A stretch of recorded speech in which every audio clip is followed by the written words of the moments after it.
And we're back. We're reading Almost Odis by me, Dusty Thompson. I thought in honor of the 24th or 25th video, we would leave the reading nook where we've been filming and move to another part of the living room. No one usually sits in this chair. I'm sure the chair is thinking, why are you sitting on top of me?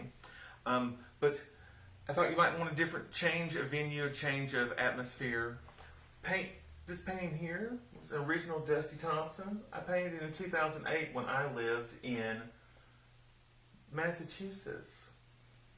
It was used with those little paint samples you get from Home Depot. If I can't find the art that I like, I make it myself, but I make it on the cheap.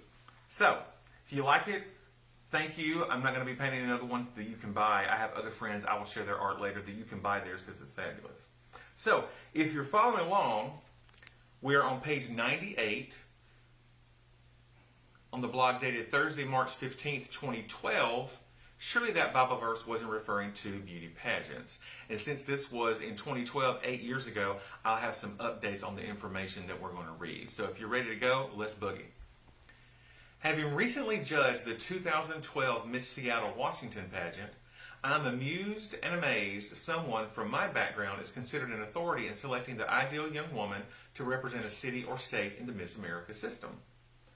Now that we're talking about Miss America, I have to take a minute to educate and inform you on the positive points of the Miss America system. First of all, you have to understand this is not the toddlers and tiaras kind of pageant. A full 75% of the scoring in Miss America is talent and interview, including on-stage question. There are no fake teeth here, people. This is glamour on an academic scale. There are those who get Miss USA and Miss America confused. Let me explain once and for all the differences between the two. Number one, I would never be involved with something a certain person had his name stamped all over. And all those YouTube videos with confusing answers to onstage questions are part of the Miss USA competition, people. I assure you those baffled beauty queens are not competing for Miss America. A quick history, there was no Miss America 1950. This was the year they started post-dating the titles.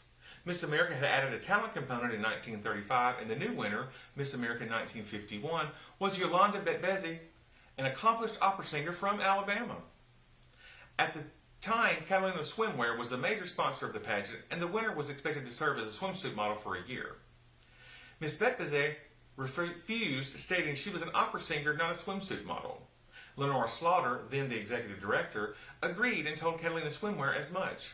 When they threatened to withdraw their support, Miss Slaughter said she would find other sponsors. Allegedly at a press conference, Miss America 1949, Jackie Mercer from Arizona, remarked, "You should start your own pageant." They did, and it was the birth of the Miss USA pageant, which purposefully has no talent category. You didn't know that, did you? See? I'm educating you on all sorts of things. As a side note, I must say I love me some Miss Arizona. I had the privilege of judging their pageant in 2009 and met some amazing and fabulous women, including Mrs. Arizona in 1984, Rhonda White Pollock, and 1986, Terry Katunin Machot. You may remember her sister, who was Miss Arizona before her. She actually did roller ballet for her talent, and she was on the Johnny Carson show. Miss Pollock took me to Sonic and then bargain shopping after the pageant. You know I just adore her, right? Hey, Rhonda, I miss you, girl.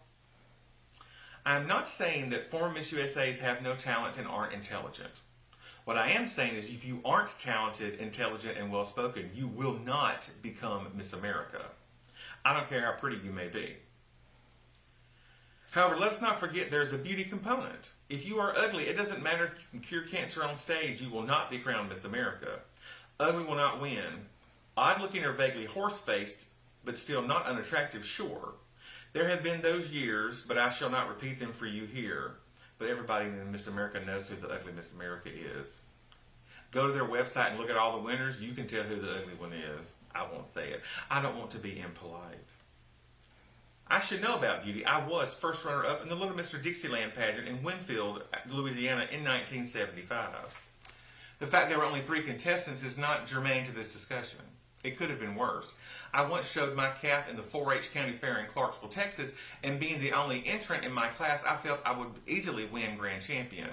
To my dismay, I was summarily awarded a white ribbon, which is the equivalent of 3rd place. Yes, 3rd place. I got 3rd place in a competition with no other competitors. My dad thought it was the funniest thing he has ever seen in his whole life. He mocked me then, he mocks me now. A little pageant birdie told me Miss America might be moving to Mississippi this year, Biloxi to be exact. That did not happen. I am pleased and not surprised. As one of the premier pageant states, Mississippi is a logical choice. As Suzanne Sugarbaker once said, you will never see an ugly Miss Mississippi. You may see one with a weird eye, but we won't talk about who that is. No truer statement has ever been spoken. Mississippi has had 4 Miss Americas, which places us right behind California and Oklahoma with 6 each, and Ohio, Pennsylvania, Illinois, and Michigan with 5 each. Mary Catherine Campbell from Ohio won 2 years in a row in 1922 and 23 before they changed the rules, but I only count her as 1 Miss America, because that's crazy. Plus, we're the only state on the list with casinos and superior food. It just makes sense, doesn't it? As a side note, 3 of the 4 Miss Americas from Mississippi were from Ole Miss. Do what you want with that information, Mississippi State fans. Hotty toddy. So to go back and make some corrections, now New York has had the most Miss Americas with 7. They actually had back-to-back-to-back, 13, 14, and 15, those years winning.